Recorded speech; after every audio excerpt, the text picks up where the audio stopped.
This is my extra credit about the jazz episode. I chose the episode called Risk. So the episode was about how jazz changed after World War II. Musicians started taking big risks with the music, and a new style called bebop was born. It was faster and more complicated and different from old school swing stuff. What was going on in the world was World War II had just ended and things were changing fast. America was doing well financially, but racism was still a big problem. Black soldiers came home expecting freedom, but still faced segregation. Also, the Cold War was starting, which made things tense.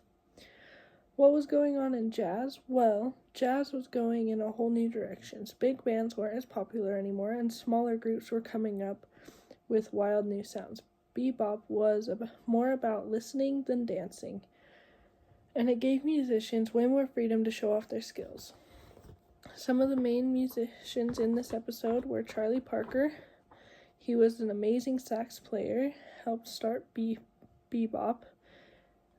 Dizzy Gillespie, she was a super talented trumpet player, also a bebop legend. Miles Davis, a young trumpet player who invented cool jazz. Louis Armstrong was still doing his thing with his All-Stars band. Duke Ellington kept his big band going strong, and Norman Granz, promoter who pushed for racial equality in jazz shows.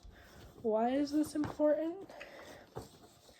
This time in jazz was all about creativity and change. Musicians were breaking the rules, trying new things, and standing up for themselves.